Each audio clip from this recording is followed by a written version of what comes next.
Hello and welcome to the MEG Method Podcast. I am Meg Walker, an endurance athlete and also a fitness and health coach who helps coach others through similar endurance endeavors. And today I'm joined by David Yim, a 6-star major marathon finisher, the modern day Mr. Motivator. And he is somewhat of an expert now on the London Marathon. How many times have you run the London Marathon now, Yimi? This is going to be my 6th London Marathon this year. London finisher. So there was no one else I could get on. I had to have Mr. David Yim, Yimmy as I call him.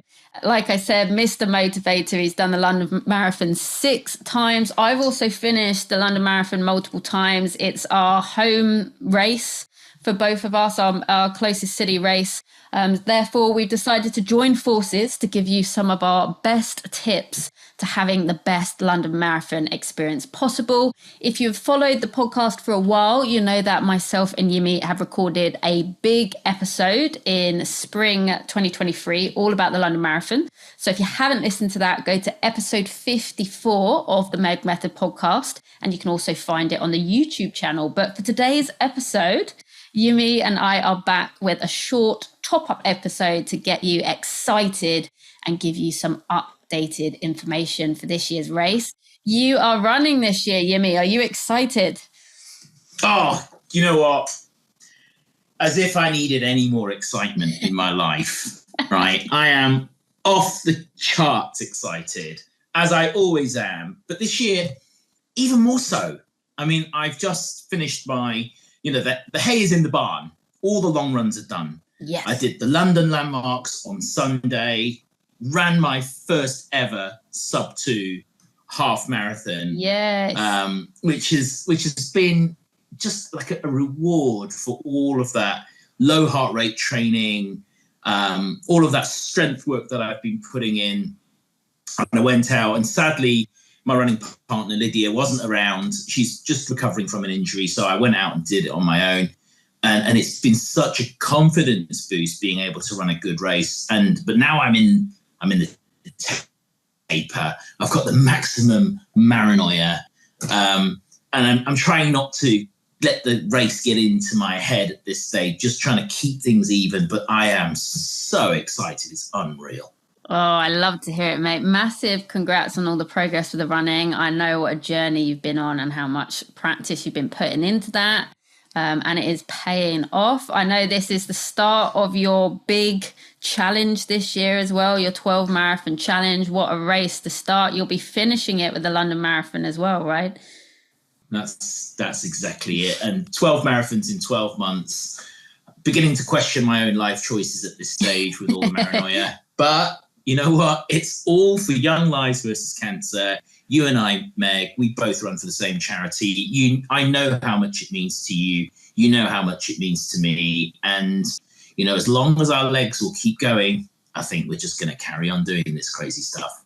Young Lives versus Cancer for life. That is it. Absolutely. And that's what we do it all for. And you will be doing the London Marathon for your own reasons, and you get to go on your own adventure. And we are excited for you. So let's get you some short, impactful information to get you excited along with us and knowing what you're doing this year. So let's start off with the Expo, shall we, Yimi?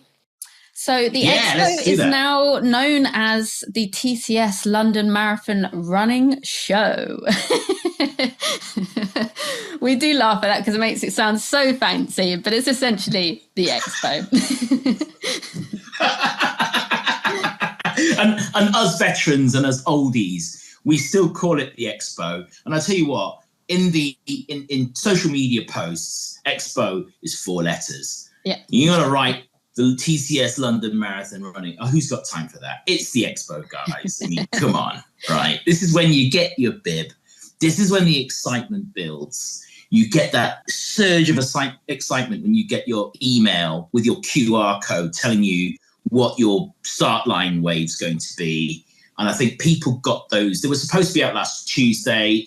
Most of them came out on last Friday. They're saying the end of this Friday because we're just over a week away from the marathon now, to get that QR code. But it's the next bit of excitement is when you go and get your bib at the Expo. And it's such a great experience there. Yeah, so you get to go to the Royal Victoria Docks. You've got the huge Excel London Centre. It's in Hall N3. And like Yumi said, by Friday the 12th of April, you should have got your registration email, and that is going to have your QR code. You're going to take that along with your ID to go pick up your race bib. So the Expo this year is from Wednesday the 17th of April to Saturday the 20th of April. As standard with marathons, you cannot pick it up on the marathon day. You can get someone to pick up your bib for you. In addition to your ID and your QR code, they'd need a written letter from yourself with permission. So Wednesday to Friday is open 10 a.m. to 8 p.m. and then on Saturday 8:30 to 5:30. Once you have got you go to the big registration desk. It'll be quite clear once you're there, once you've picked up your race packet. If you have opted in for a event t-shirt, not a finisher's shirt, then they will be to the right. Do you want to explain a few quick lines on that whole finisher's shirt debacle, Yumi? Do you know what? I mean, every single other major now has the t-shirt pickup before the race. Yeah. And, you know, we've talked about this before with our friend David as well. So many people who wear finisher shirts on the race. Mm-hmm. And it's a big unwritten rule. It's a big no-no. You've got to earn your finisher shirt. Mm-hmm. So London Marathon now, they were giving out the shirts after the finish line in previous years. The only one exception to that was the COVID year where they put the T-shirts in the bag to minimize human contact. This year, I found out about this a few weeks ago. There's a big T-shirt pickup table in the back right-hand corner, and they're giving out event shirts. And you have to, unless you opted out, you can opt out for environmental reasons for not having a T-shirt. But it's called an event shirt now, and they're giving them out at the Expo, at the London Marathon Running Show, back right-hand corner. Actually, it's really, really near the Young Lives versus Cancer charity stand. Perfect. So as you go past the shirt pickup, swing by the Young Lives versus Cancer charity stand and come and say hi, I would say. But you're absolutely right. I mean, it's an event shirt this year. It's not a finished shirt, so feel free to wear it. But you know what? Nothing new on race day. So, you know, even though you get your new shoot T-shirt, don't wear it for the race. Wear what you've been practicing. It would be my big advice on that. Just another word on the packet pickup. If you're not able to pick it up yourself, you're absolutely right. You can nominate someone to pick it up for you. In addition to that letter, they do need a copy of your passport or your photo ID, as well as their own photo ID. That letter must have the name and the address, your name and the address, your nominated person's name and address as well, and they have to have their ID to pick up your bib for you, and they can only do it for one person. You can only pick up a bib for one other person. Spot on. So there we go. So you get that on the right after you've got your registration, and then event shirt. We advise try not to wear anything new, but it is up to you at the end of the day. When you pick up your race packet with your bib number in, that will have the size for your T-shirt that you had opted in for as well. So that's where that information is. It can be a while since you applied for this stuff and you suddenly think, what size? What was I generously thinking at the time? How confident was I on that day? The other thing you get, of course, at the Expo is your bag, your drop bag. Exactly. Now, last few years, the bag has been exactly the same size. It's 54 centimeters deep. It's 44 centimeters wide. And that is the only bag that you can put on the bag truck. My top tip is when you pick up your bib, inside the bag, there'll be a sticker with your number on it. Actually, they print them live now, so you can go to any desk to register. When you get that sticker, before you do anything else, just take the sticker and put it on the bag. Because there's so many people who lose the sticker. Yeah. Actually, so many people lose their bibs as well. Guard it with your life. When you've got that bib, they cannot reissue them. They cannot reprint them. You only get one. And if you lose it, you won't be able to race on the Sunday. So guard it with your life. Couldn't agree more, especially if you've planned a busy day out in London. It's an amazing city. There's lots of shiny things. Guard that bag. Do not put it down. Also in there, you'll get safety pins if you don't have any to attach your bib as well. So they're quite generous in thinking of what to do. And then also your timing chip is attached to your bib for the London Marathon. So that will be on the back of your bib. You don't need to attach it to your shoe. Once again, Berlin Marathon, wink, wink, take note. They changed it now. They are. This year they're going to change it. There we go. Yeah, so we're going to have to do that. But they have finally easiest ways. Absolutely. Easiest ways to get to the Excel Centre, either get the Docklands Light Rail, the DLR, as we call it, locals call it, or the Elizabeth line, which is a really, really easy way of getting there. My top tip is if you take the Elizabeth line coming from west to east, get on at the back of the train. And when the doors open, you're going to be right in front of the stairs that take you all the way up into the Excel. The journey is much quicker on the Elizabeth line. You can get from like Tottenham Court Road in the West End. Make sure you get the Abbey Wood train, get to Custom House, get off at Custom House. It takes about 22 minutes. So it's much, much quicker than it used to be. But get off at Custom House. And N3 is fairly close to the west entrance to the Excel. Perfect. And then we are quite biased, we are Londoners, but I do think it is a great expo. There's lots of variants. If you're a charity runner, they're so generous with the space they give to the charity stalls. That's as a charity runner myself, that was a highlight.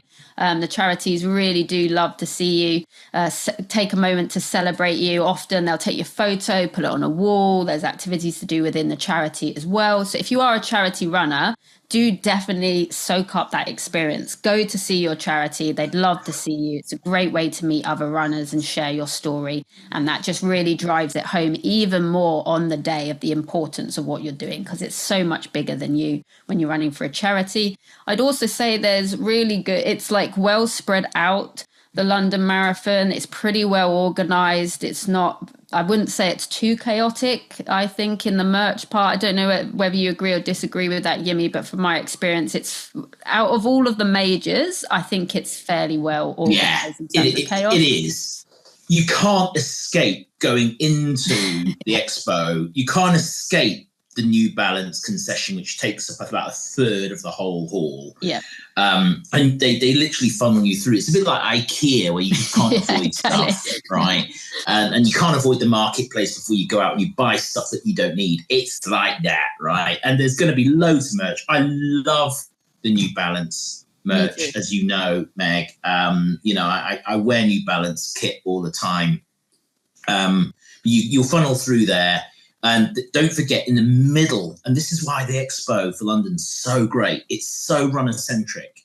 The stage is right in the middle. And, New York, it's to the side. Boston, it's to the side.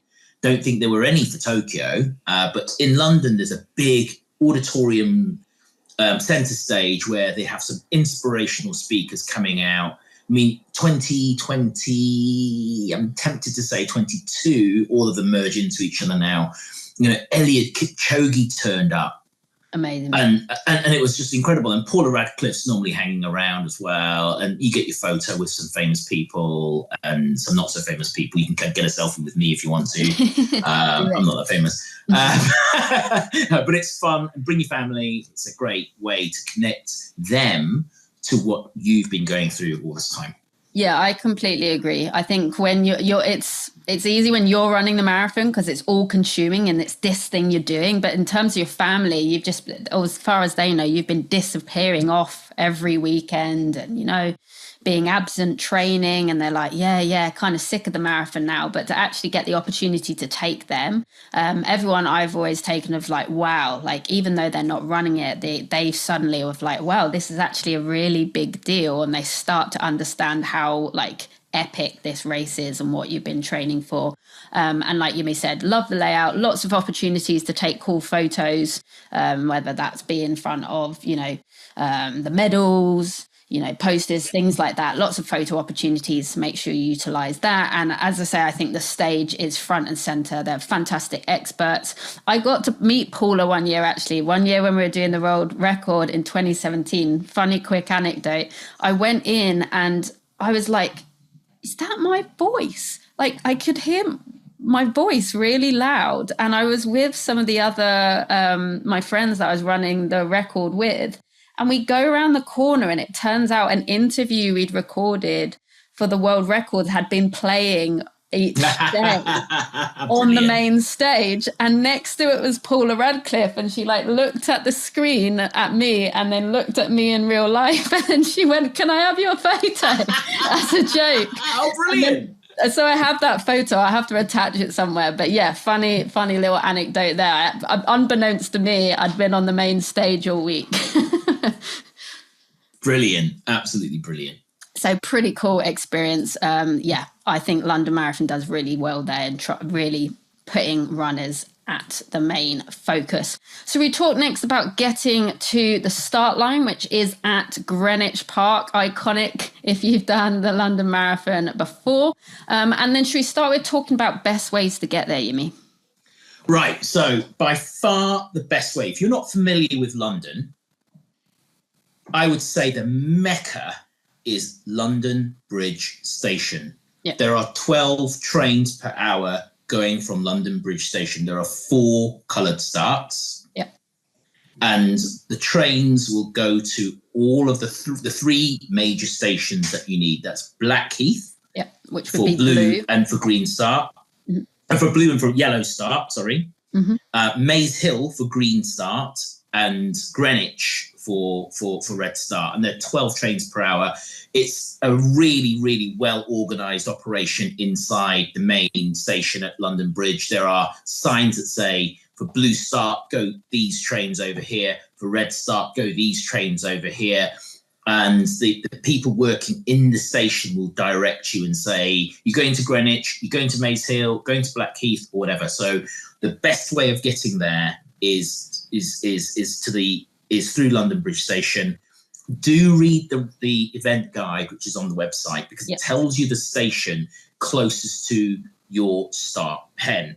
So, for example, if you're in Blue Start and you're on Blackheath, going to Greenwich means you've got a 10-minute walk to get to the park, and then you've got another 10 to 15-minute walk to get through the park, up the big hill, navigate around the side entrance, and then walk to the Blue Start area. So you're killing 25 minutes worth of energy on your legs just by doing that. Whereas if you get the train to Blackheath, it's a 10 to 12 minute walk from the station to the start line area. Red Start's the other major start, and that's, as I mentioned, it's in Greenwich Park, Greenwich Railway Station. If you're getting the DLR, Cutty Sark is equidistant to Greenwich Station. The Yellow Start's a new one, only in the last couple of years. Yeah, I was going to say that's brand new. But they suggest Blackheath as well. It's a teeny tiny start. It's right in front of the gates to Greenwich Park. Tucked in behind the back of the Blue Start. So the easiest way to get there is Blackheath, and you walk up and you walk past the Blue Start line assembly area, and it's just there on the right-hand side, just in front of the park gates. And that particular start will then go out and join the Red Start route, and they will release the yellow starters first, the quicker runners first, before they then release the masses on the Red Start. Yeah, and they are fantastic at signposting for London. Yeah, it's all well signposted. Other option is you can get the Thames Clippers. So that's every 20 minutes from the central London to Greenwich Pier, and then a short walk to the start area. So that's another option there as well. You do get free travel as a participant, unfortunately not supporters, but you get free travel on southeastern London stations to the start, also on the DLR and the underground and buses. You just need to show them your running bib on the day.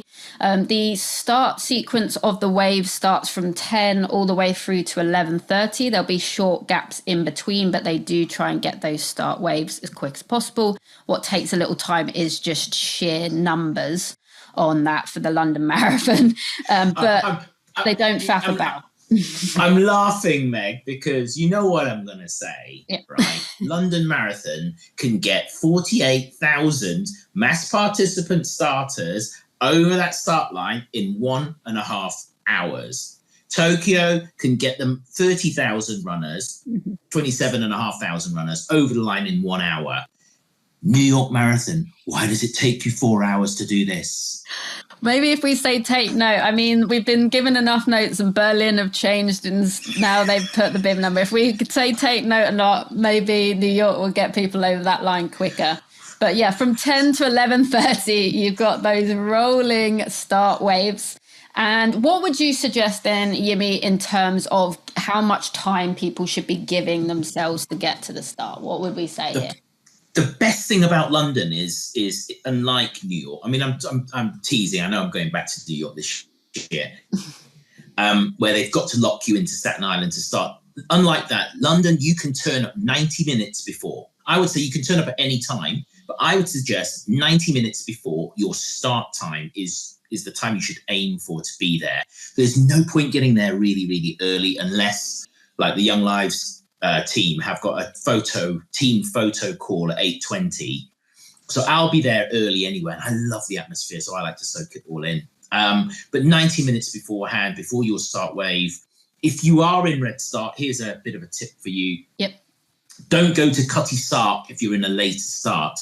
Rather go to Greenwich Station or Greenwich DLR Station. The railway station and the DLR station are back to back, because if you're in a later wave, you'll come out of the station and then you'll have to navigate getting across the course, which is an extra bit of stress you don't need. But if you go to Greenwich Station, you can walk round the back next to the sausage shop, Heaps Sausage Shop, Greenwich Theatre. And you can walk up the back to get to Greenwich Tavern and then turn right and you're at St Mary's Gate to get into the park. So that's my top tip if you are in a later wave to get to the start line.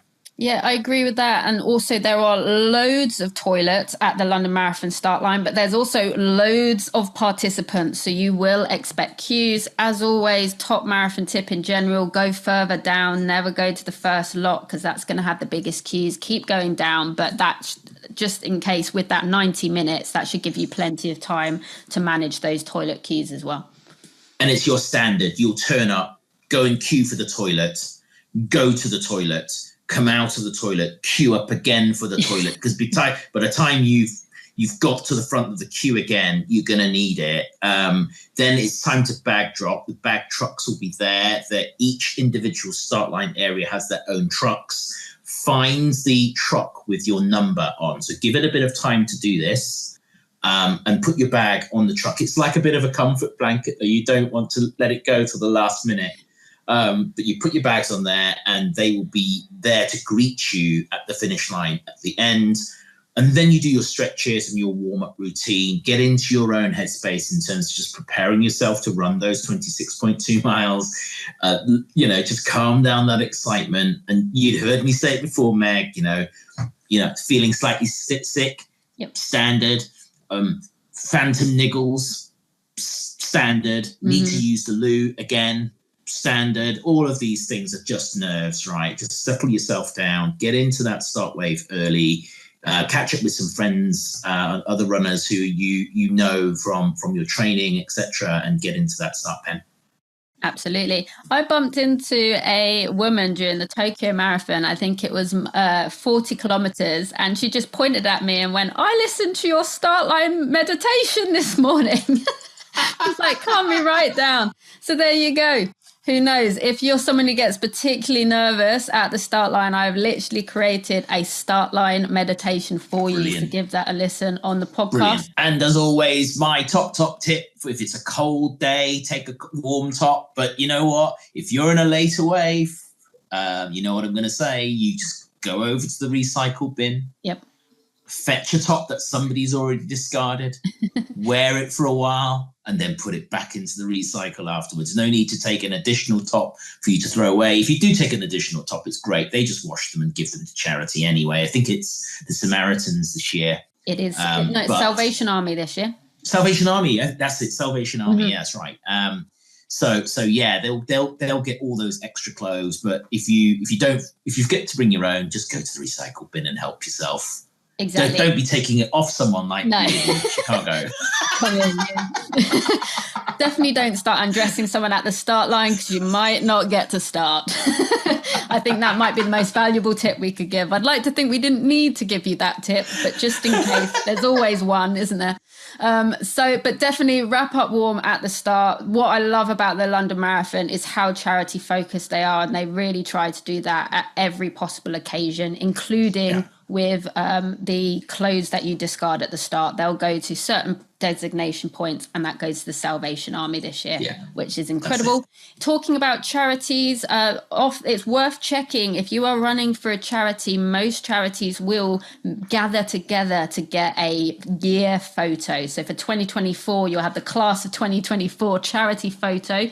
Yimi and I are both Young Lives runners. Yimi is running this year, so hopefully Yimi can give a quick update on the Young Lives plan, but definitely check for your own charity if they're doing one, because it's really lovely to look back and have that photo if they are. So what are Young Lives doing this year, Yimi?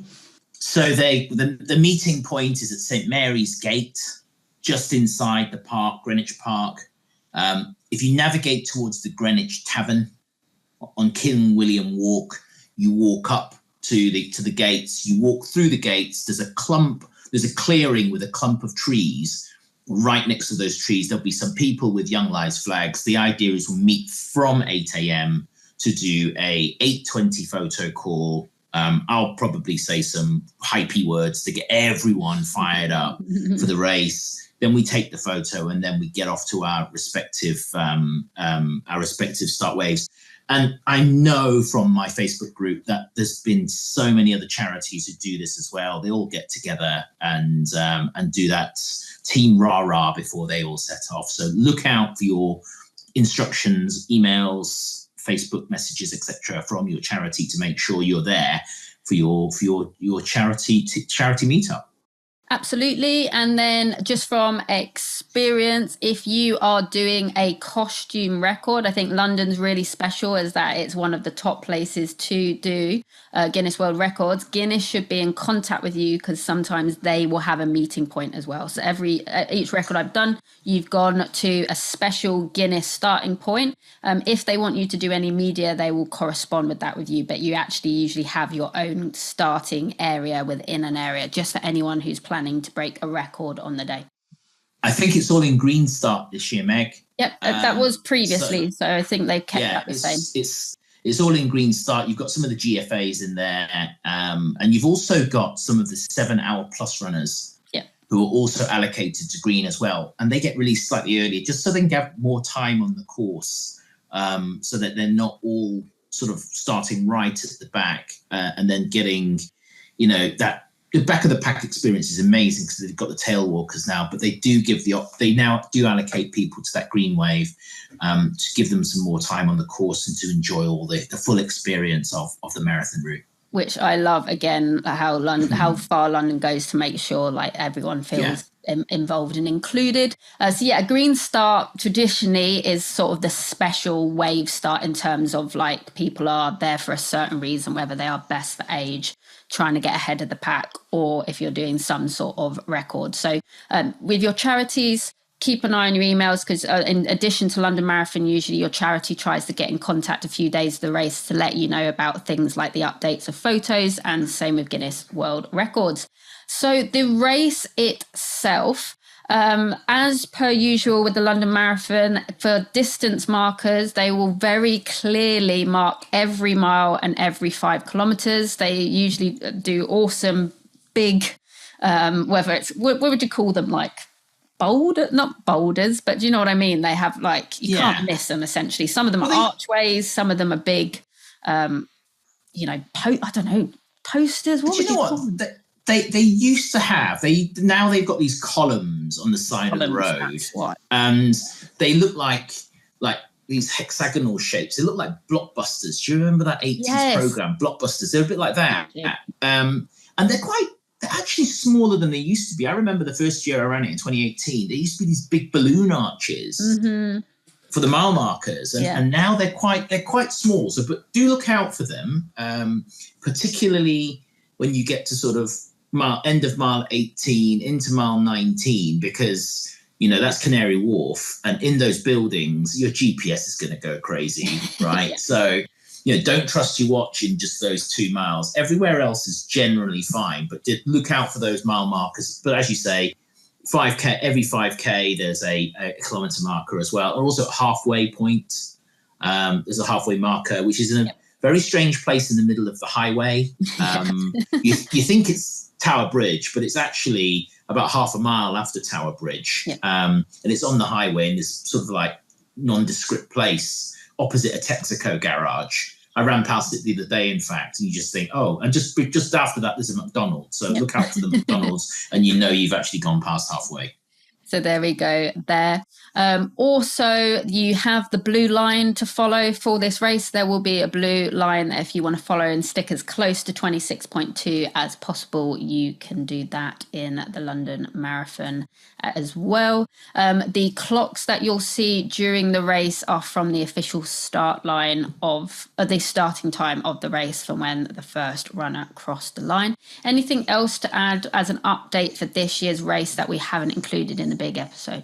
No real updates. The water stations are in exactly the same place. There's toilets every mile. The one thing that they have brought back due to popular demand is London Marathon are working with Pequel, who are providing female urinals because they were not there last year. They were there the year before, and there was a bit of an outcry. I know that my running partner was very unhappy at the fact that you had to wait for a Portaloo cubicle for the ladies, where actually they used to have female urinals. So those are back.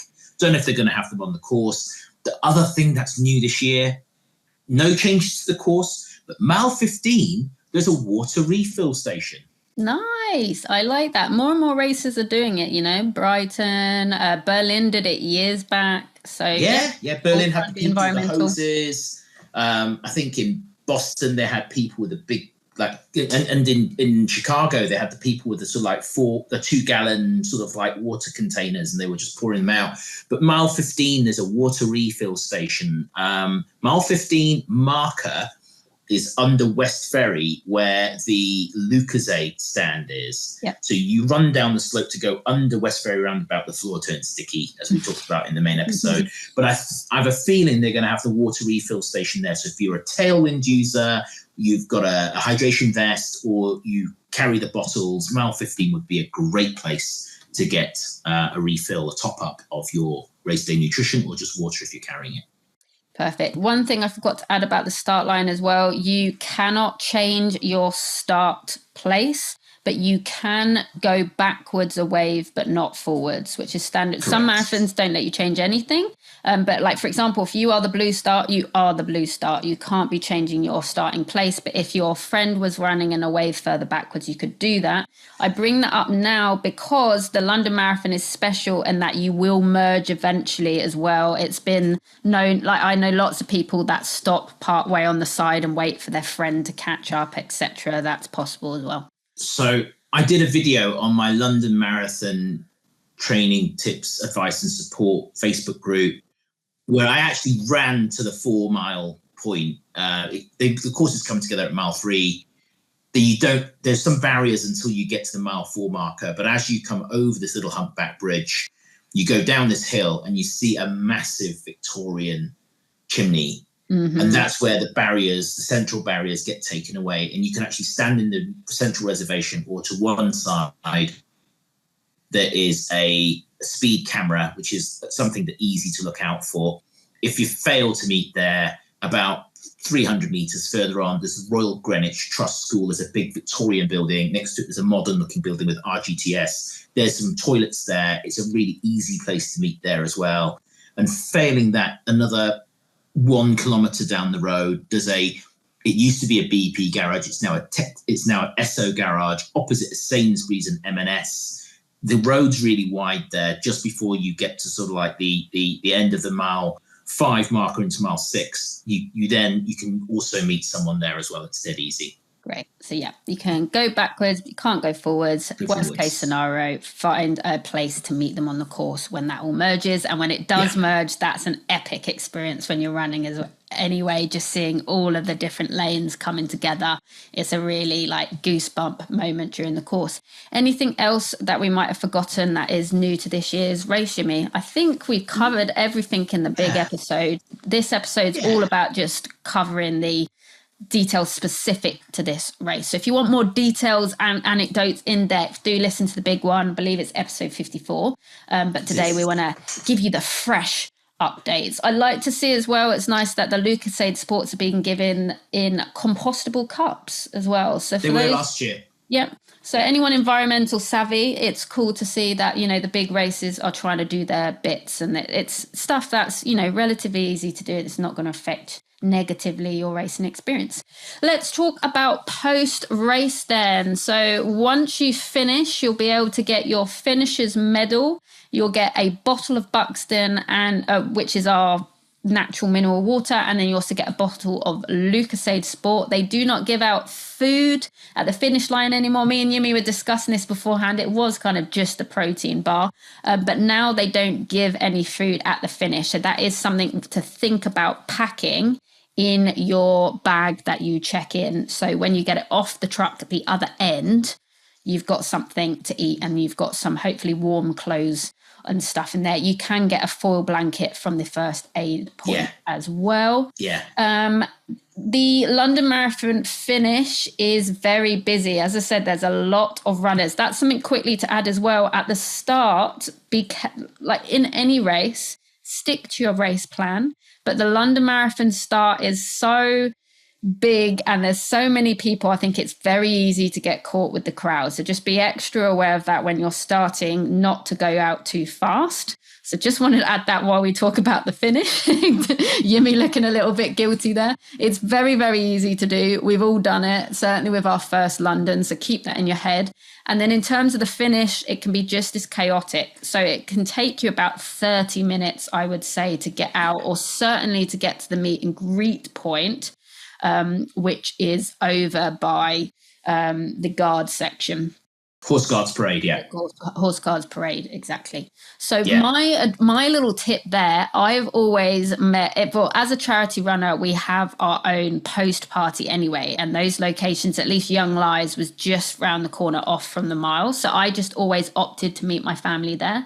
So much easier and less chaotic for me. So if you do have a post-race party planned, I personally would advise you to meet there. Even if you don't, I would try and get yourself through the mile and off as quickly as possible. I think from personal experience, that meet and greet can take a while to get there and can be a little bit chaotic. But I would say just make sure wherever you're going to meet, make sure that your family know where to get there, how to get there, how you are going to get there. So, for example, somebody's already said to me, can we meet in Trafalgar Square instead? The answer is yes, but even Trafalgar Square will be busy. So I said, just pick one of the lions and go and stand by the lion, because it'll be so busy. The chute comes out. You can either go stay left and go straight, and you go through Admiralty Arch, which is all boxed up at the moment because it's been renovated. And you'll go straight into Trafalgar Square. The problem with that is the big landmark is Nelson's Column, so everyone navigates there. If you turn right, stay right, you end up in Horse Guards Parade. There are changing tents there. And you can also walk through the actual Horse Guards building as well, onto Whitehall, and they have A to Z all the way, these different family meet and greet points. Now, my top tip would be choose the letter before you start the race, because there will be a million people there. And I'm not joking. There's literally hundreds of thousands up to a million people out on the London streets that day. Mobile phone signals are going to be seriously under strain. So pre-arrange where you are actually going to meet would be my best advice. And I think, genius advice to actually meet. If you're Young Lives versus Cancer, the after party's on the Northumberland Avenue. It's in the same place every year, and it's confirmed. So just meet there, and your family can sit and wait for you while you're busy doing your your selfies, but also your post-race stretches on the mount. Yeah. Of course, you're going to be doing that whilst taking your selfies and crying and hugging strangers. But yeah, get to meet down at the Young Lives after party, and that's a genius tip. Yeah, absolutely. So have a clear plan, whatever you do, because like we say, that's why we spent more time to discuss this in the episode than we normally do for them, just because the amount of people in London is going to affect sales service. You're going to be tired. You kind of want to get out of that area as quickly as you can. So just have a plan. Either pick a clear letter, like decide, is it your surname that you're doing the first letter of? I don't want to be going to W and my family are M for my first name. So make it clear. And then also I'd also think about, where are you going next? If you know where you're actually meant to end up, like where are you celebrating or whatever, that's going to help you make a logical decision as a family, because it's 100%. All very well meeting them. But then if it's not, like you then battling through crowds and you're not sure how to get to the next place, that's just going to be difficult on tired legs. In terms of getting home, you get free travel again as a participant up until 6:30 on marathon day on the London Underground, the Overground buses and the DLR. The Southeastern trains, they were to the start, but it's not free to the finish. Just a little update there. And again, we've just mentioned it. Check with your charity if they are doing a post-race party. If they are, I fully recommend. It's an amazing experience to be able to celebrate the amazing achievement you've just done. You get to meet other runners and celebrate all together as well. And it really, really does bring home why you just did what you did, and it was so much bigger than yourself. Also, in terms of the charities are very, very generous, at least certainly my experience with Young Lives at the London Marathon. Young Lives pretty much every year has done post-race massages. They've given you a free food voucher as well. They really do look after you.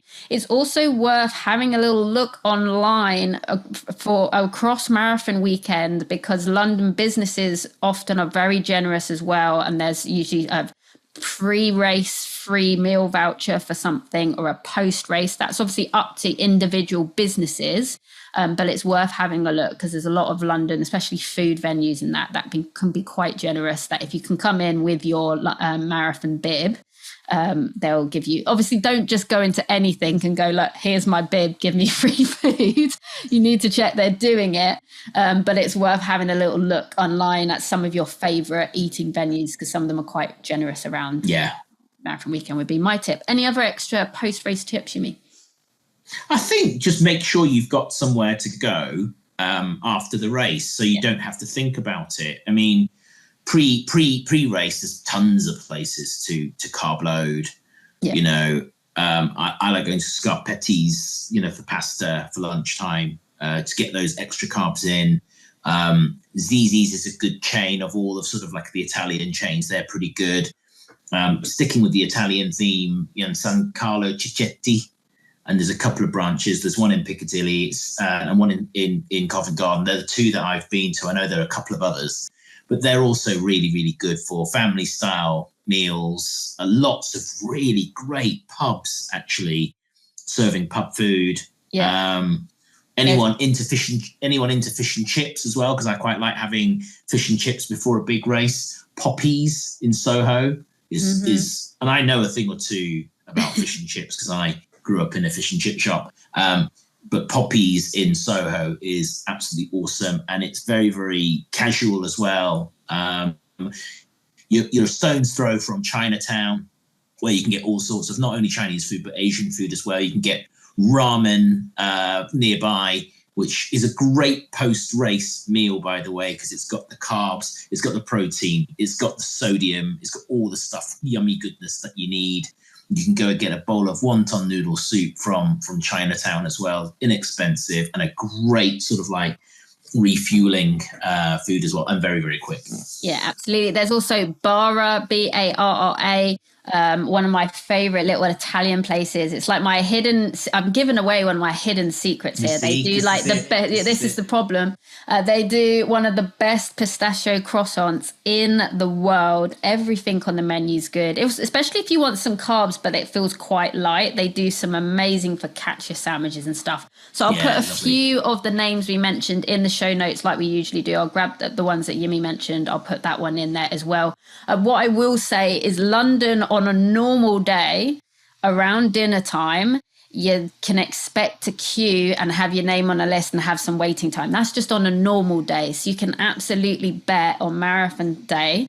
That's just in central. You could go to any central London restaurant on a normal day and expect there's going to be some waiting time. So there especially will be around the marathon. So like we normally suggest is book, but absolutely book and book as early as you can for London Marathon is what I would suggest there.